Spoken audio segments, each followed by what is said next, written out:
What's on the TV today? Greetings, pathetic video gamer. It is I, Oroku Saki, better known to you as... Oh, hey, Shredder. Wait a second, Shredder? Nice shirt. Thanks. Yeah, I got it on. Hey, wait a minute, why are you here? Well, I couldn't help but notice that you never reviewed a Teenage Mutant Ninja Turtles game. Yeah, that is kind of strange, isn't it? Yeah, so, since you haven't done one, I just stole Manhattan. What? Yeah, and I'm holding it hostage until you review a Ninja Turtles game. Well then, it's time to suit up. Let's kick shell!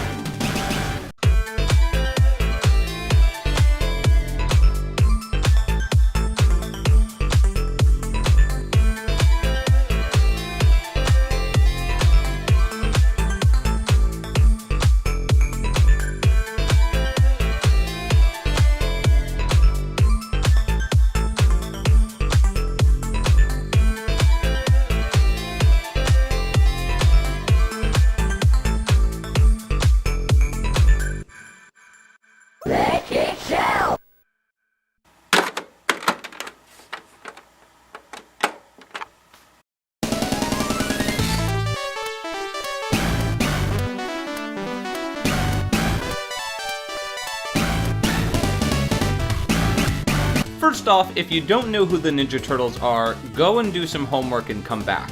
Oh, and make sure to crawl out from that rock you've been living under for the past 30 years. For those of you who need a refresher, it's a story about 4 Teenage Mutant Ninja Turtles, all named after the Renaissance painters, Leonardo, Raphael, Michelangelo, and Donatello.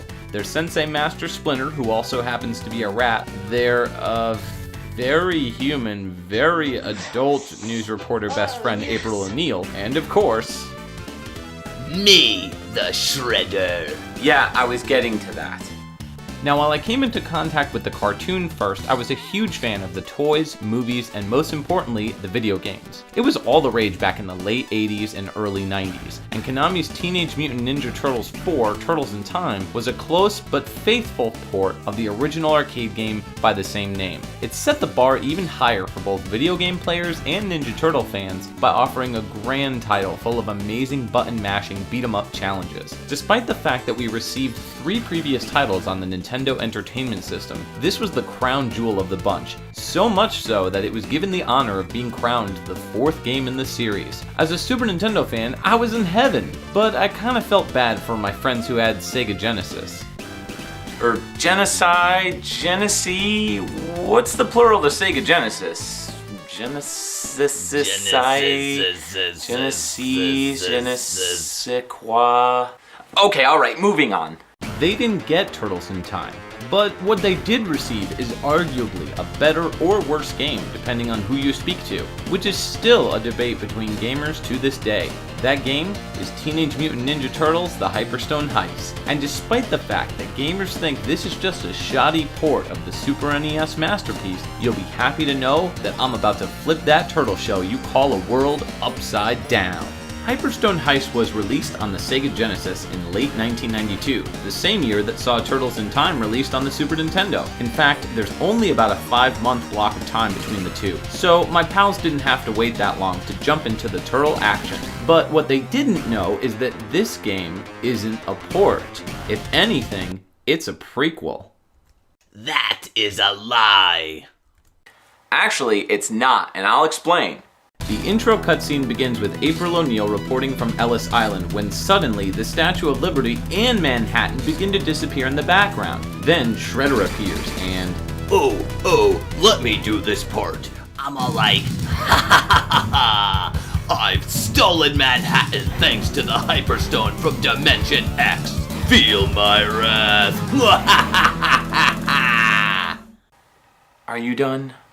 Yeah, sorry. Just... nostalgia.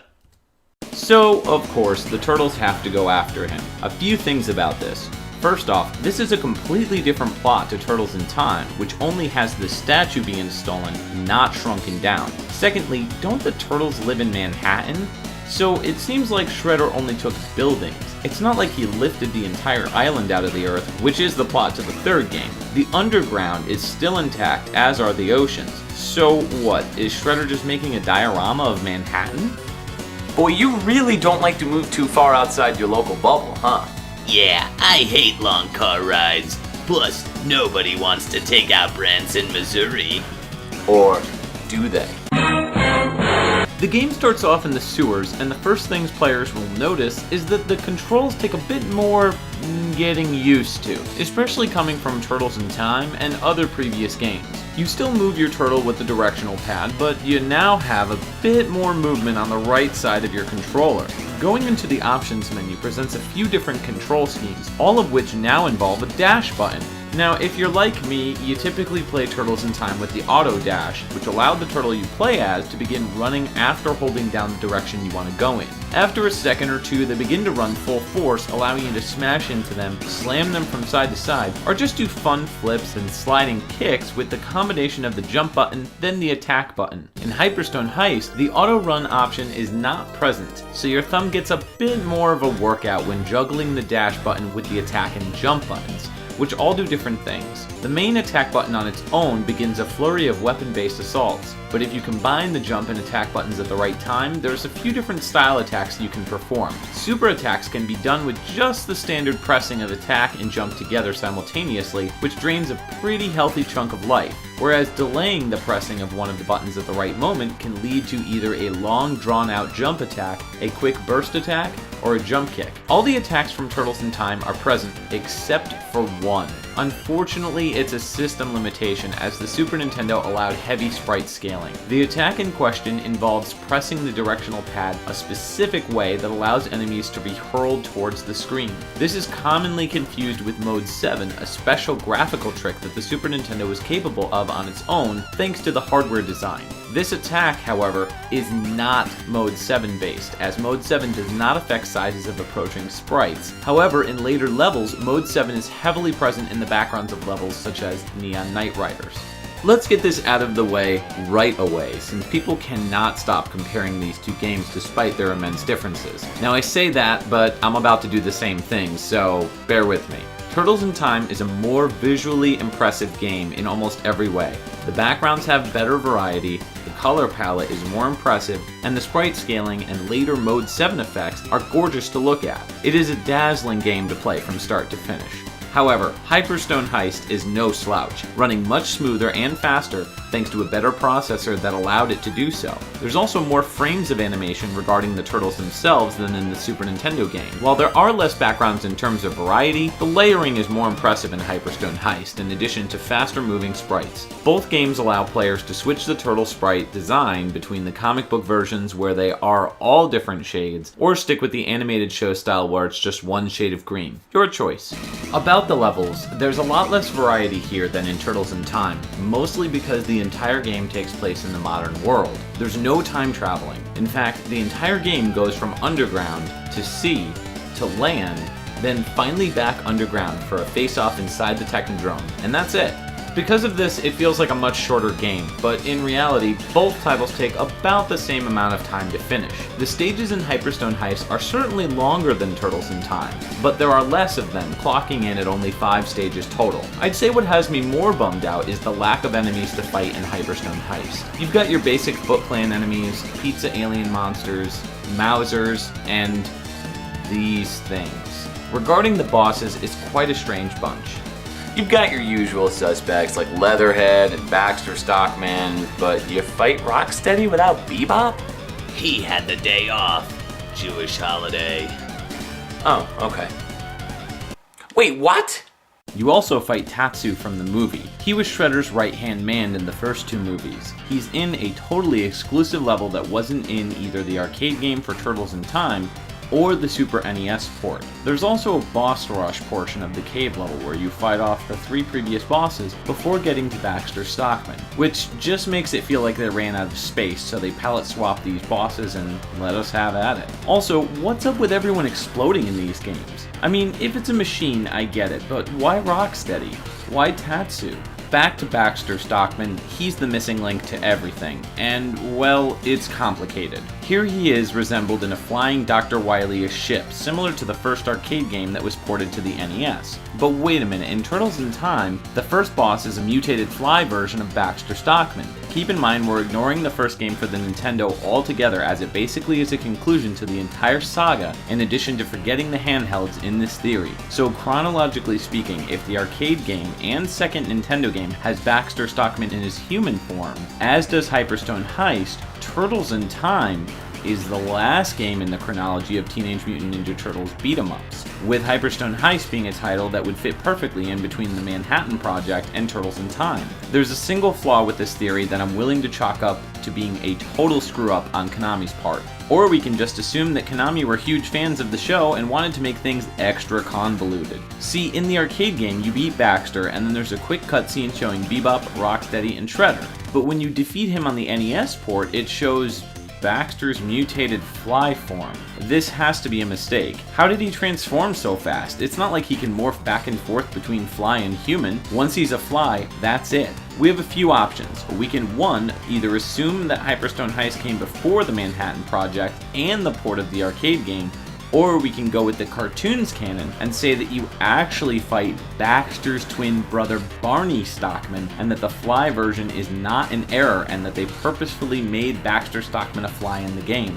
Or we can just cast out the NES port altogether and go with the original theory that the arcade game is the true version. This is a lot to think about, but either way, this proves that there's absolutely no way that Hyperstone Heist is a port because of Baxter Stockman being human. Cheese and crackers, did I just officially prove that Hyperstone Heist is not a port of Turtles in Time?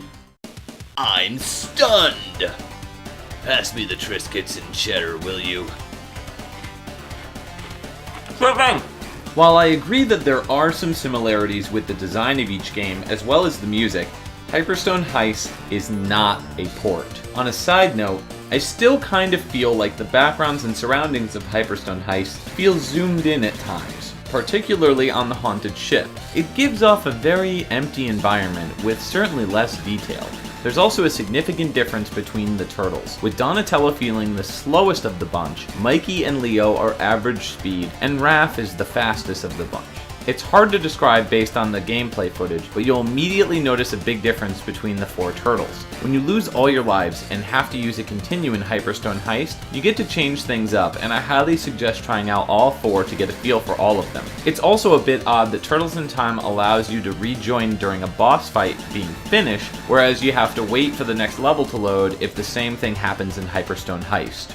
Very strange. I actually think I prefer Hyperstone Heist's music to Turtles in Time. As a lifelong fan of the Super NES game, this is a huge deal, as it's the most nostalgic for me personally. I remember growing up with these tracks, getting this game when I was in 6th grade and just bobbing my head to all the awesome tracks full of New Jack Swing and jazz-inspired synth hits and up-tempo action leads. But I think the tracks that were picked here were some of the best made better thanks to the funky, overdriven bass guitar. It also features PCM samples in tracks like Stage 5, which weren't present in the Turtles in Time soundtrack on the Super NES. It also doesn't hurt that Genesis fans got an exclusive track in this game during Tatsu's level.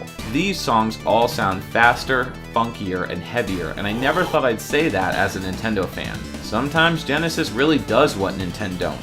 Truly impressive work here, Konami. While the music takes great strides, the sound effects feel a bit flat at points, and the audio samples used are a lot more muffled than in Turtles in Time. It sounds like the turtles are gargling nails as they talk.